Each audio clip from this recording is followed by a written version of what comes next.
Hello, friends, and welcome back to As the Cauldron Bubbles podcast. This is your special host, Jasmine. Thank you guys for joining. I'm really excited as I have a very special guest with me today, and I'm so thrilled for them to introduce themselves. So go ahead and introduce yourself to the podcast. Hello, listeners. My name's Michael, and you might know me as Buddha, and I'm quite excited to chat with Jasmine and share a little bit of insight into myself, my practices, and what I do. So yeah, we're very excited. Thank you guys for joining. So Michael, what labels would you choose to define your practice, if any, and what can you share with us about your practice? So, labeling it has always been somewhat difficult for me. At the end of the day, though, I define myself as a magpie pagan. You'll hear a lot of people say, oh, I'm eclectic. I'm not in that price bracket. I am not in the tax bracket to say I'm eclectic. And crazy has some connotations. So saying a magpie pagan, to me, if it's something that I like, I'll pull it into my practices, whether that is from Hinduism, Catechism, Wicca, ceremonial, or voodoo. I have parts from all of those cultures and practices incorporated into mine, and it's a fun, different amalgamation. Awesome. So what do you feel like separates eclectic from magpie? Like, what is the difference there between a magpie pagan, as you call it, and an eclectic pagan? It might offend some people, but that's the nature of life. Most people I know who use the term eclectic pagan take themselves too seriously. I don't. My paganism, my practices, my vocation are about having fun. If you can't laugh at your faith, if you can't make a joke about your faith, then I feel like you're doing it wrong. Okay. So what does your practice look like day to day, month to month, year to year? And how did you come to the path? What called you to magpie paganism? So I would say what called me to it was honestly in elementary school. I'd read the Bible, found it didn't quite work for me, and already knew at that age that there were some aspects of Christianity I disagreed with. Would you say that is how you grew up? No, my parents were both hippies. Okay. They were Mary and Barry Methodists, the sort who go for Christmas service and funerals, and that's it. Okay. So church was never a big thing for me. But, growing up, I always enjoyed the romanticism and the beauty of an old Catholic Mass. It's still, to this day, in my opinion, one of the most beautiful things you can witness. But knowing that it didn't work for me, already being, in third, fourth grade, and being aware of the disconnect and the hypocrisy in a lot of the Abrahamic faiths, that didn't work for me. And at that time, like most children, I was really into world mythologies. One day was at a bookstore, found a item by Cunningham, and the rest. What was the bookstore? Can I ask? Do you remember? Probably Books A Million, or Books A Million. One of the ones. By the way, this podcast is not in any way sponsored by Books A Million. Just to say. Yeah, whatever the bookstore was no longer exists. Okay. So, yeah. But I found it it spoke to me. Like most people will say, it felt like coming home and all of that cliche. But it's true. It's cliche for a reason. And, I mean, my personal practices day to day are probably not what most people expect. For me, it's being aware of where we are in the seasons. It's being aware of my environmental presence. It's taking into fact the idea that okay, I could do this, but it would be better for the environment to do that. It's also talking to my gods, talking to my spirits, talking to my ancestors on the daily, because, you know, they're there. They're going to listen.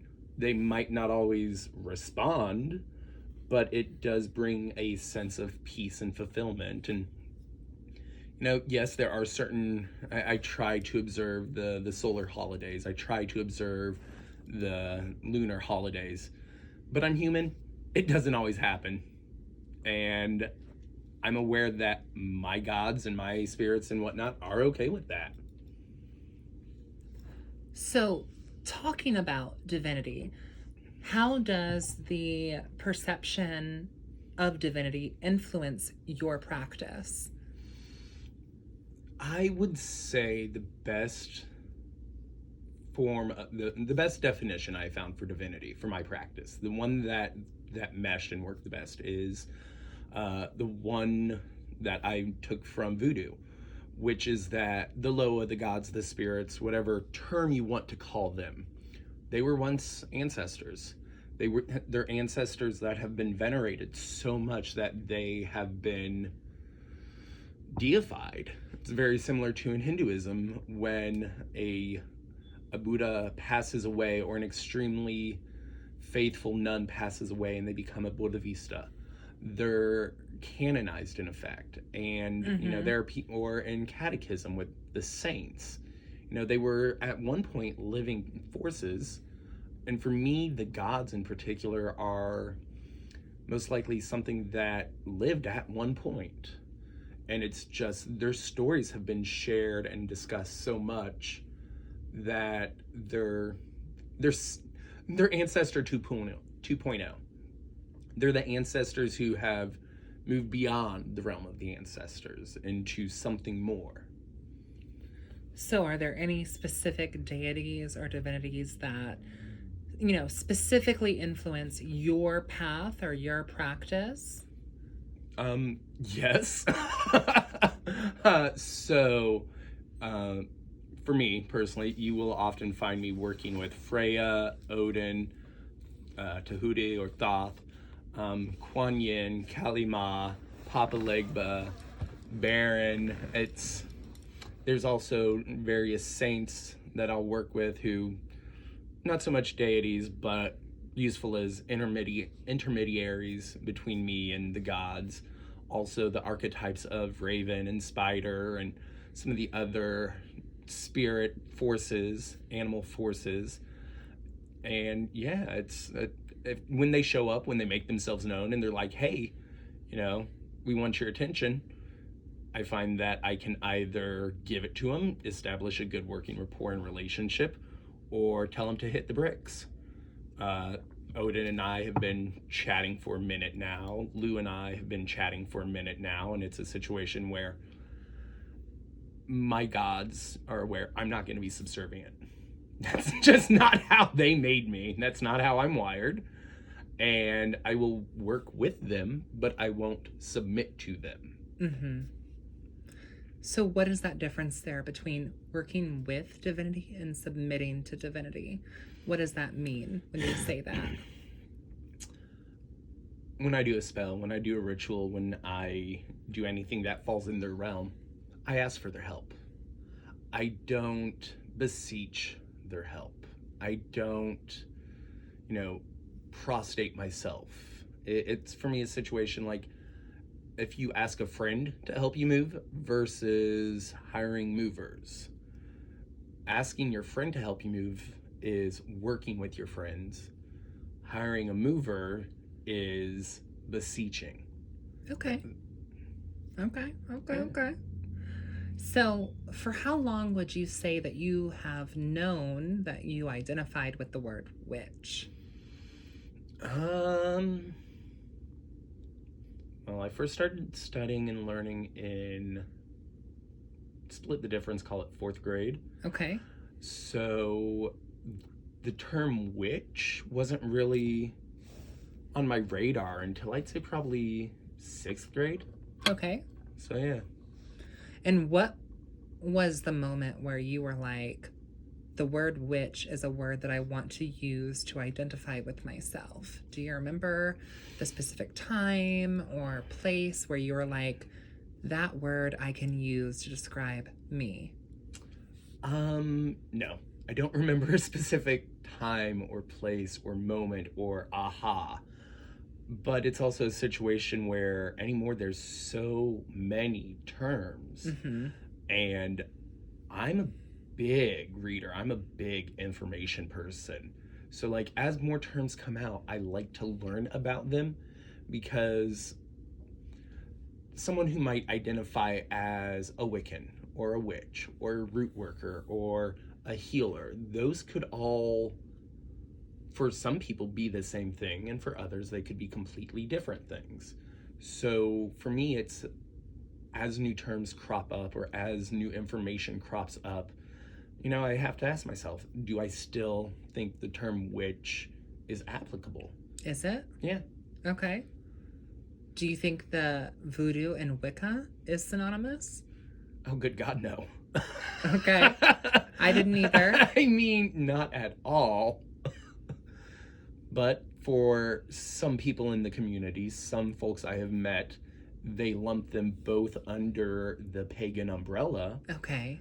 Yeah. And I don't. It's voodoo has been an established living faith for quite a while now. Wicca's been on the block for at most a century. So it's predominantly Reconstruction. It's predominantly either we're making it up as we go, or we're trying to piece together what people used to do hundreds of thousands of years ago. Mm-hmm. And that is Reconstruction. Yeah. Yeah. So how do you feel like you fit into this as someone who identifies with the word witch? How do you feel like you kind of assimilate within that community? By being present.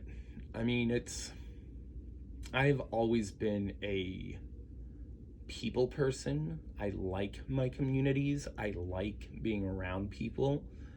And by being present, by being a resource either for people who are just coming to the faith and practices, or people who've been at it for as long as I have, or who have been at it longer.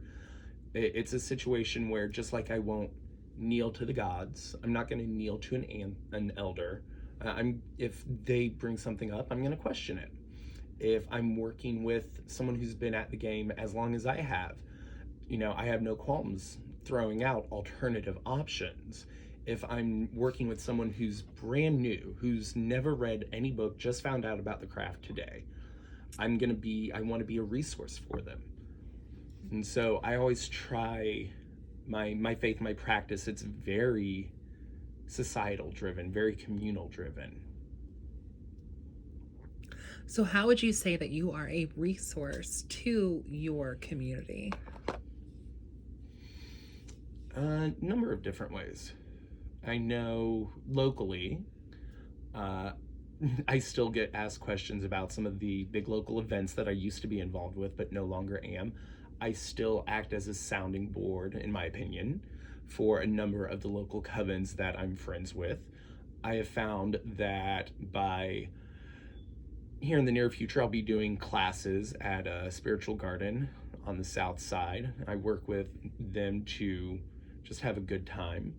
And so it's one of those situations where, and then if someone's new and they have no idea about the massive number of pagans in this city, I help them network. I help them find their niche. I help them find their community, their people. Because even though we're an obscenely large community, we don't all gel together. My practices and someone else's might not mesh, but that doesn't mean we can't be civil, be friendly, and get people to the right resources, to the right groups, as well as keep an eye out for any sort of predators in the community. Because just like any group, any subculture, we have them. They're present. They're people that we know who they are. We keep an eye out for one another. What do you feel like are some major setbacks for our community, specifically for the Indianapolis community, in terms of division within the craft? And what do you think keeps people separated in their own integral, either solitary practice or covens or just cliques, if you will? What would some division be? Honestly, lack of communication. There are a number of covens in this city who simply are not, they look internally too much. They don't try and look at the larger community, the larger culture here. A lot of people, in my opinion, don't. It's not necessarily that they don't want to talk to one another, it's not something that occurs to them to do. And I have found that's always been one of the big stumbling blocks. It's if, we've got a number of large covens, they're all trying to do a Mabon ritual on the same day. Mm-hmm. The solitaires of this city have no idea there's even these events going on. The covens didn't talk to one another about, oh, I'm having this event on this day. Oh, I'm having an event the same day at the same time.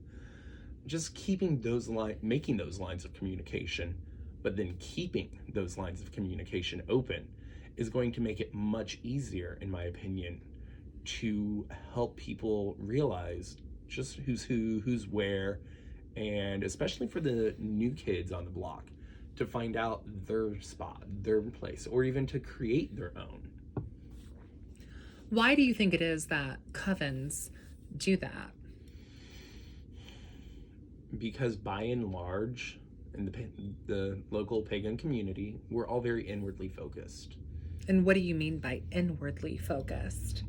We're in the Midwest. We're a very secular, insular people.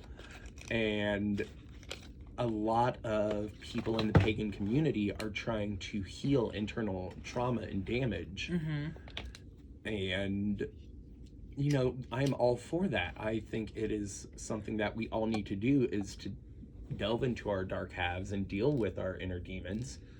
But at the same time, being aware that others have those demons. Others might need that assist.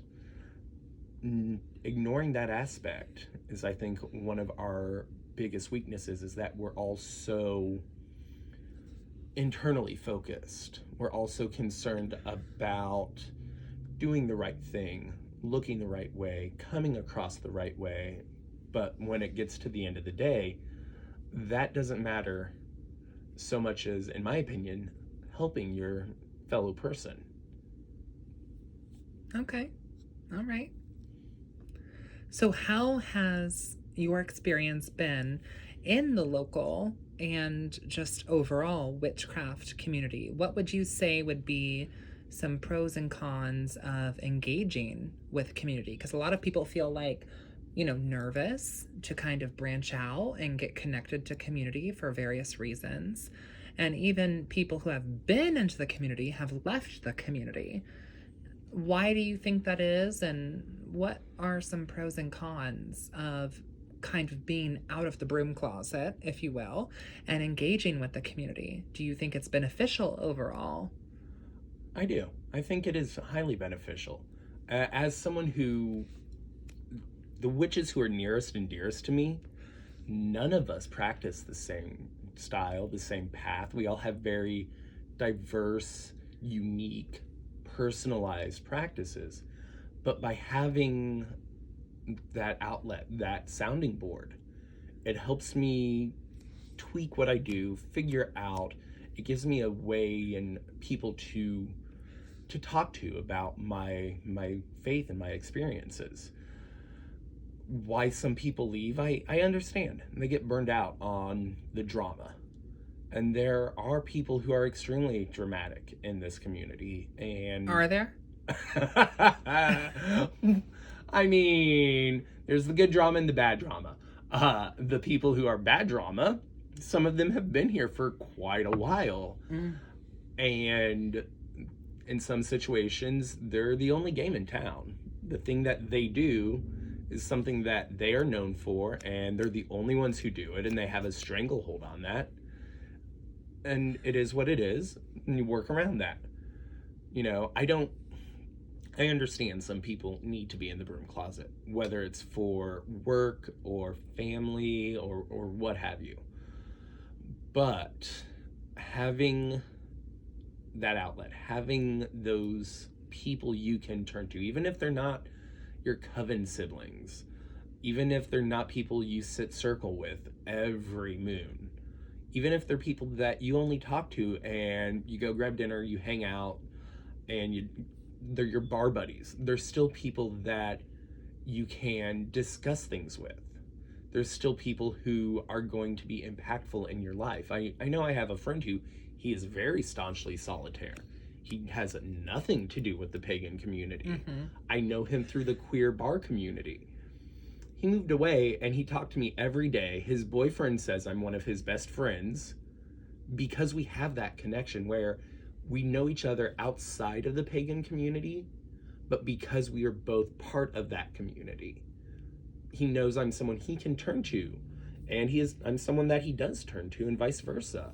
If I need advice, if I need an idea, if I'm stuck in a rut, I know he's someone that I can turn to, just like all of my friends in the community.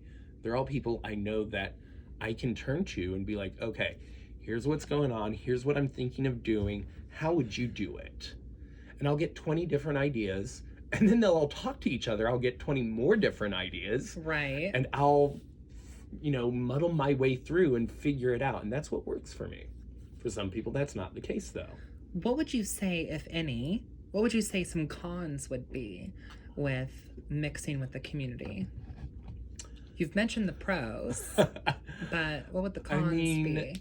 You're gonna have the predators. You're gonna have the crazy people. You're gonna have the drama. If you can handle that, and some people can, some people can't, then it's great.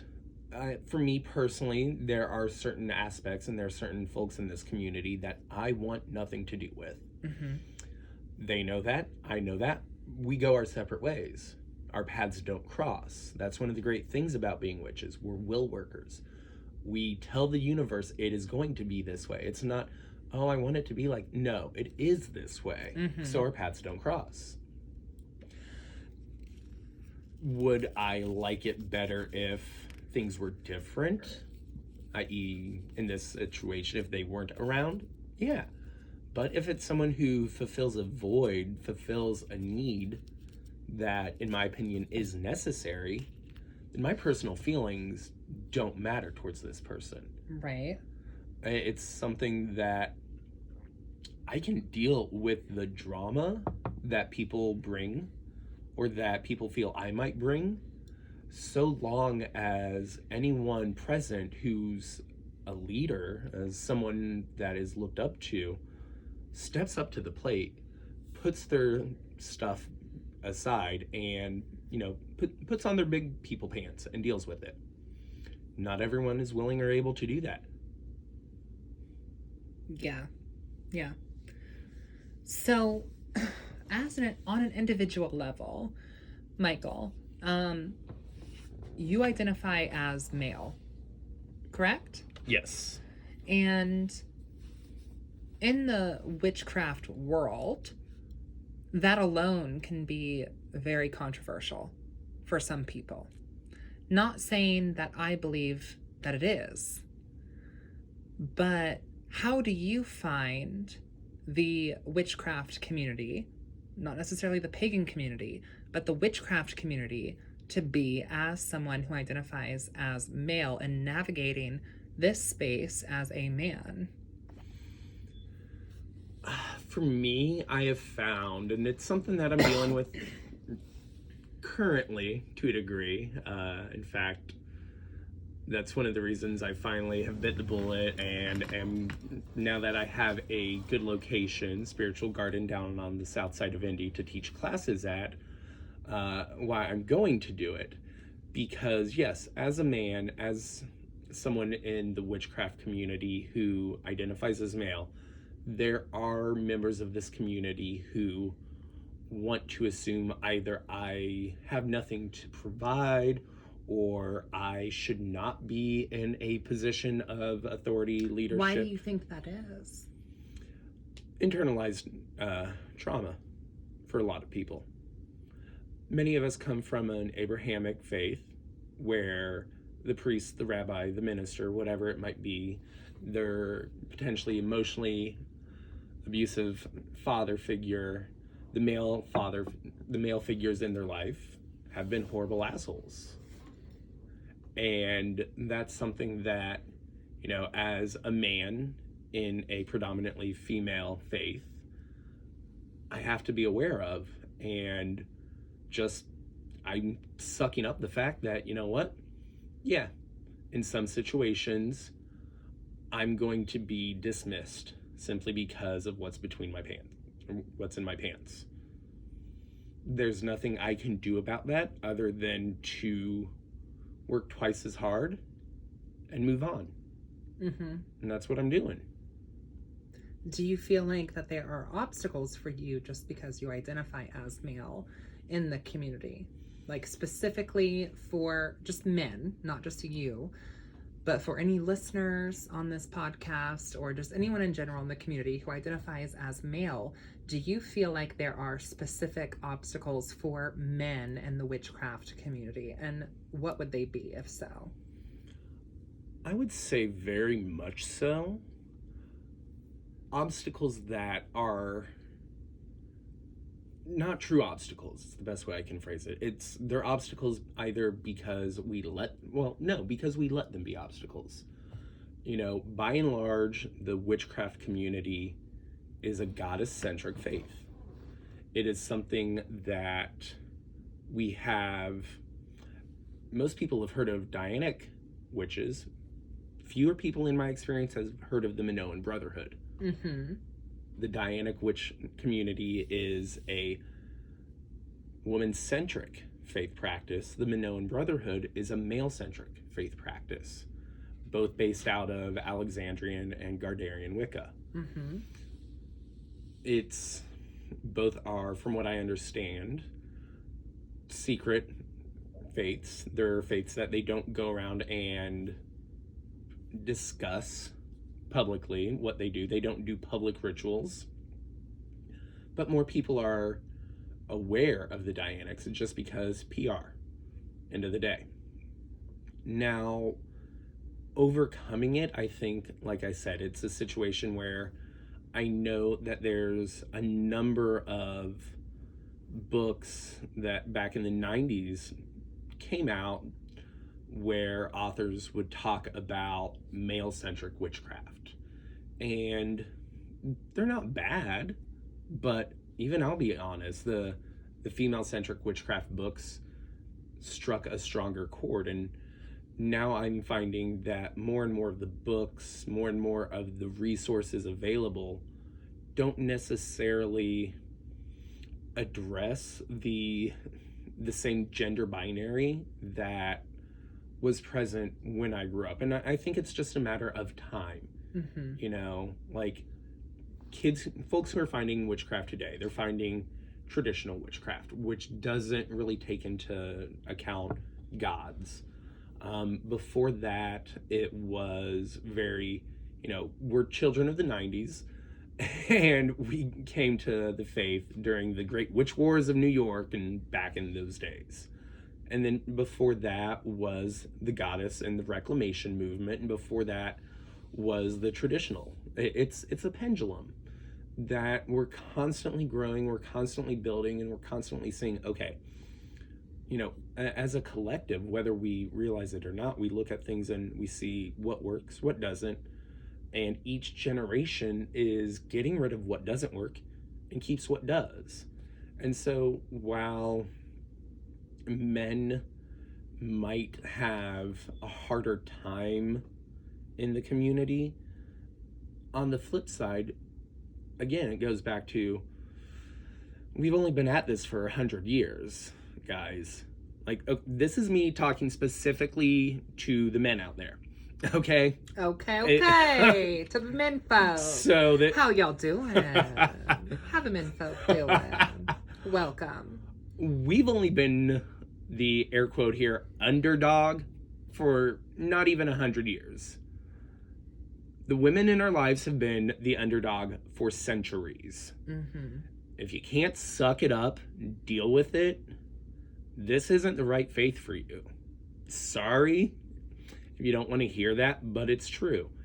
If you can't, acknowledge the fact that, yeah, I'm a guy. Yes, I'm going to have a little bit harder time, but at the end of the day, this is a feminist faith. Sorry. If you can't deal with that, probably not for you. So speaking on feminism and the craft, something I find that is interesting is, especially within my own coven, a lot of people, when they hear of solar core or get to know us, they automatically assume that we are Dianic and almost use the word Dianic as some sort of insult. Like, oh, you're a Dianic witch. Like, that's supposed to be an insult. And the truth is, we're actually not Dianic. And calling the coven Dianic almost excludes the non-binary people within our coven and also assumes their gender.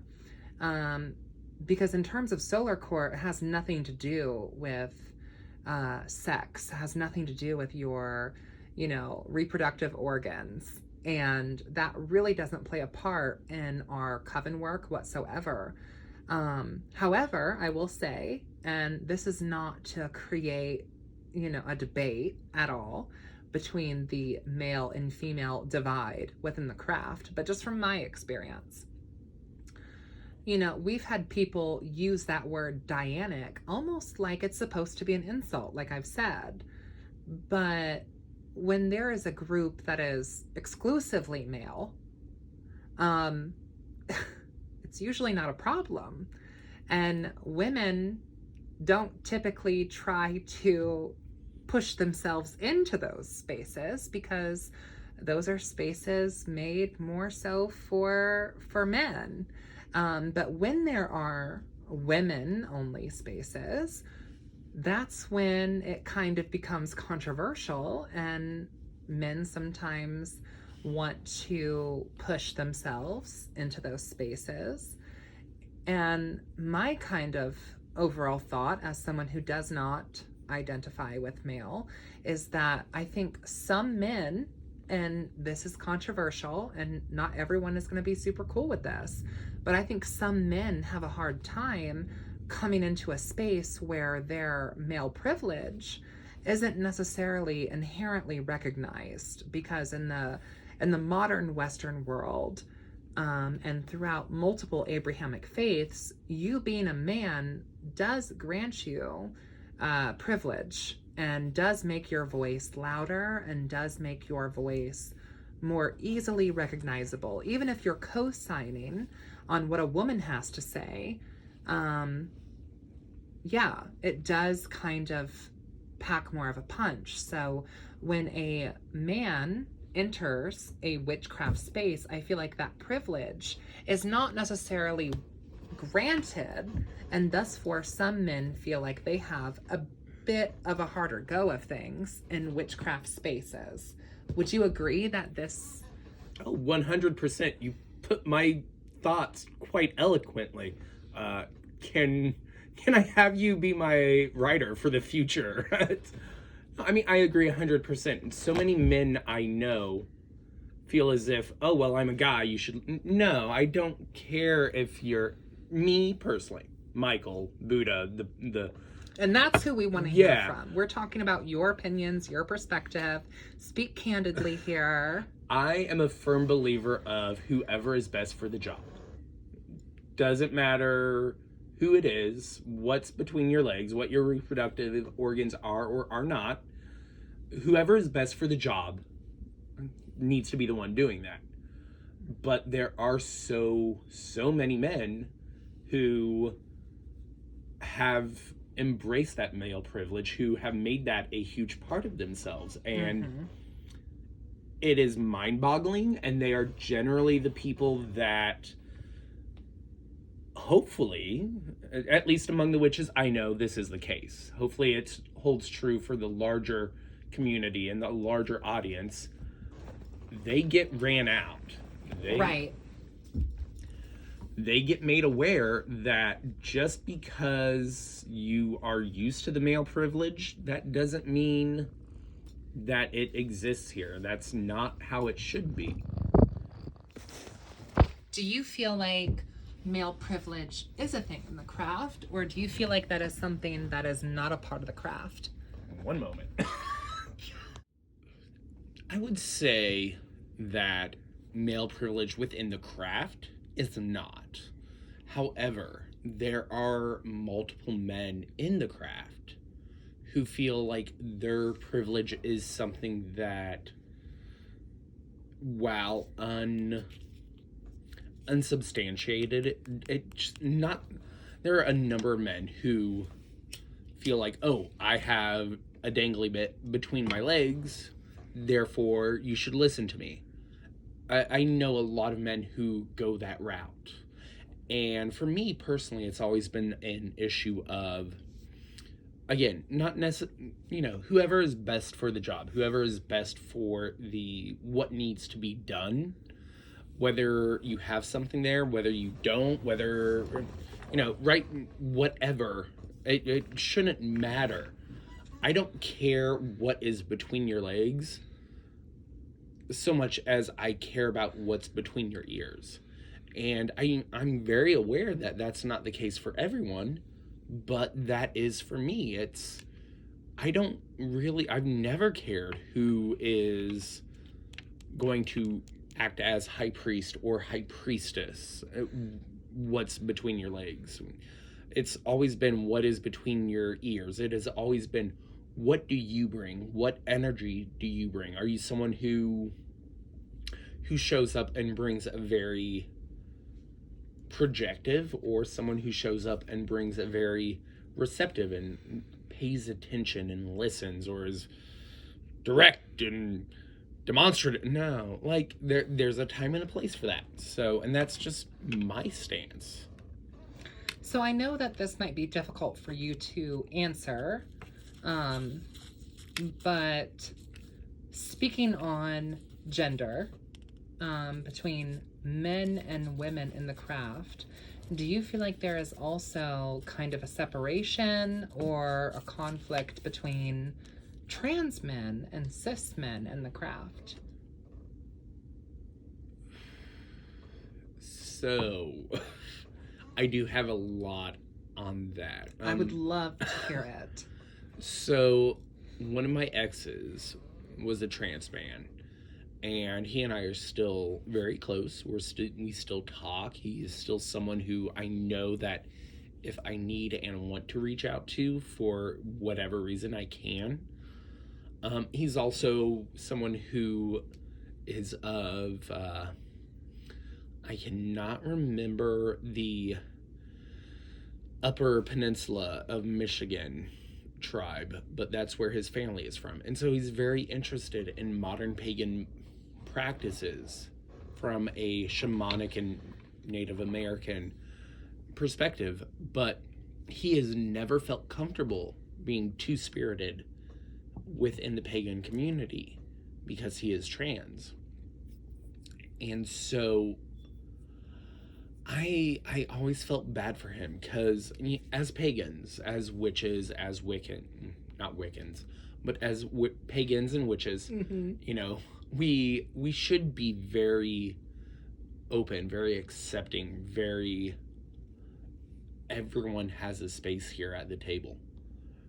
And we don't present that. We don't embrace that. We don't live that, by and large. And that pisses me off to no end. Okay, hello.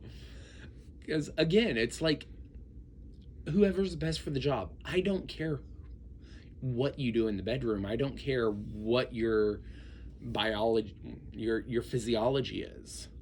Like, if you are a big, burly dude bro jock, and you bring a very receptive energy to the table, I'm going to ask you to be a high priestess. If you are the stereotypical tiny, fey, pretty girl, and you bring a very definitive force to the table, I'm going to ask you to high priest. For me, what's between your legs does not affect how the role you might play, the energy you bring. The energy you bring is completely different and completely separate. And there's not enough people who realize that. But thankfully, we do have a lot of baby witches, a lot of baby pagans in the community who are realizing and acknowledging the fact that, okay, so I might have been assigned female at birth, or I might have been assigned male at birth, but that's not who I am. Mm-hmm. And you live comfortably there. That is who you are. And your energy reflects that. And that's what matters in witchcraft. It doesn't matter what you might have been born or might be showing, presenting, but it matters how your energy presents. Mm-hmm. And so that's one of those things that I love about the current generation of witches. It's the Pluto and Scorpio, if you will. This Plutonian Scorpius generation. Yeah. You know, I love what you guys are showing and presenting and saying, no, that bullshit doesn't matter. Now, Michael, where in generations? I actually don't know. I mean, where you fall? Are you in a millennial or? I am a millennial. Okay. I routinely say I am old enough to drink. I am too young to retire. Hello. Anything else, I'm trying to purge from the IRS. Okay. So we are of the same generation. We are. Because I, myself, contrary to popular belief, am a millennial. I am born of this generation. In this lifetime, you know, I might be 800 plus years old in swamp years. But in this lifetime, I am a millennial. And our oldest millennials are what, 40 years old? 38, I think, is the oldest millennial. I want to say the current cutoff is like 20, late 20s, so like 28 to 40. I mean, they're redoing the age brackets every other day. What comes after millennial? Gen Z? Z? I think. Yeah, Gen Z. yeah. What does Gen Z stand for? Generation Z? But what is Z? Yes. Right. I have dated a lot of Gen Z boys. Have you really? Well, Ooh, as much as you can date a Gen Z boy, it's yeah. Bless. But yeah, no, I agree with you, Michael. Like, a lot of our generation, our Plutonian Scorpio, is all about death and transformation and the ideas of the 8th house, which the 8th house would be the house of the occult, sex, and transformation. So all good times. Honey, you know I live in the 8th house. Come on. Mm-hmm. You've been to the astrology class. You remember? Which, speaking of the astrology class, we currently have the beginner's astrology class, the BAC, if you will, the BAC, going on right now. And Michael, you were there last year to, I think, the 3rd phase of BAC, the 3rd semester of my beginner's astrology students. And do you remember? Like, I do. we what did we do when you were a guest? Which I would love to have you again as a guest at the back if you would come. I would love to have you there. But I think we pulled your chart and my chart, and I was trying to showcase to the back students, back as in beginner's astrology course, how to properly do synastry. And I think when you came as a guest, we were actually layering your chart over my chart in synastry. And we didn't tell the kids. We didn't tell the kids whose chart was who. And I remember when you came and doing a synastry of your chart and my chart, I remember thinking, oh, really? Because according to the astrology with your chart and my chart, I was kind of like, oh, okay. I mean, the vibe I got from it was we are good friends, not so much relationship. Platonic, yes. Romantic, no. And the Libra was very dominant. Woo! Which, I mean, sounds about right. Like, I've got a fantastic beginner chart, from what I understand and remember. Yeah. There's a reason we're friends. Hello. Gemini and Libra, hands in hand, mutable and cardinal. I mean, yeah.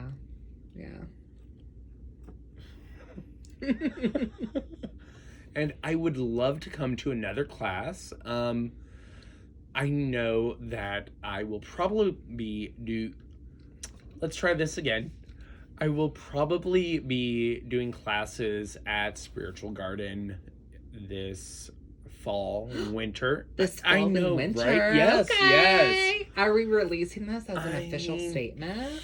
Yeah, Honey. a semi-official statement. I have spoken with the owner there a number of times. I have a few things I need and want to do, but some introduction to witchcraft and non-Wiccan practices. But I would love to be at a beginner's astrology course. Please. If I knew enough in advance and could get off from work, because, Right. You know, I mean, we're all our slaves. mortal jobs. Right. So, in closing, what advice would you have for our viewers in terms of navigating the witchcraft community as a whole? Do it! Just do it! So I am well aware that not everyone wants to accept the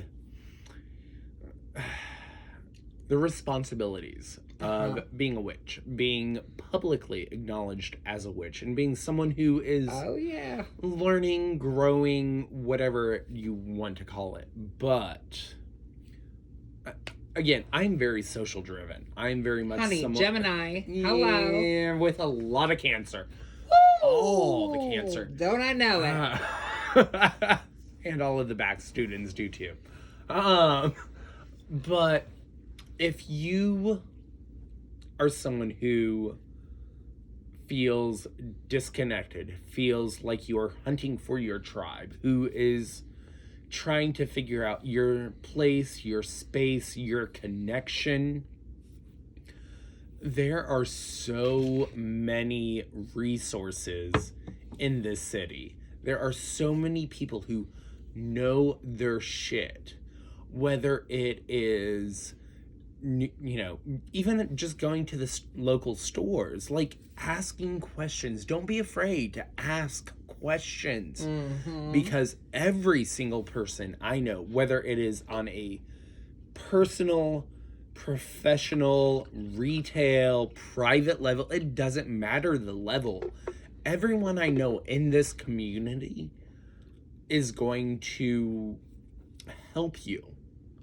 I've yet to come across anyone who is going to try, even the horrible people, even the people I don't send anyone to, they're going to be like, okay, you should talk to this person, you should talk to this group, they are going to help you network. And, while we're a large community, we're a community that we know one another. And so I will tell Jasmine, oh, hey, I met this woman. She was very interested in some coven work. She feels like a good candidate for Solar Court. And I gave her your information. Mm-hmm. Just like I would say for novices or for, new age people or any of the stores, any of the groups. I'm going to recommend you talk to person XYZ, but I'll also tell person XYZ I recommended you.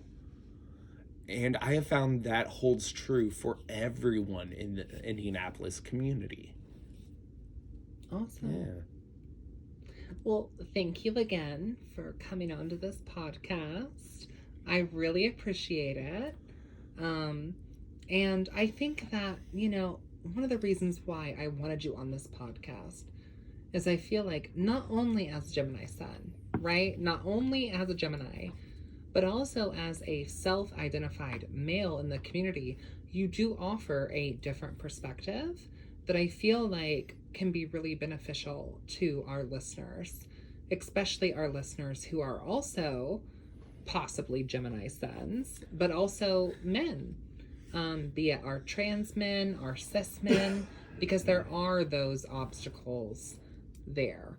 And, people in the community willing to actually speak, whether it be on a podcast, a workshop, or in a brick and mortar store, about leading men or leading the community. It's few and far in between, because there are actually, contrary to popular belief, plenty of men in the community, but their voices typically are either A, not heard, or B, not spoken. So I appreciate you coming on the podcast. Thank you very much. Anytime, every time. And I am always happy to help. Please. And I look forward to you coming to the back, the beginner's astrology course, for us to do more synastry and see what this astrology class has to say. Because I do have notes. No, yes. It's saved in a Google Doc. I do have notes from the last back of what they said. And I will share that after the podcast. Thank you. Air. Thank you. But yes, thank you again. And this has been your favorite podcast by As the Cauldron Bubbles.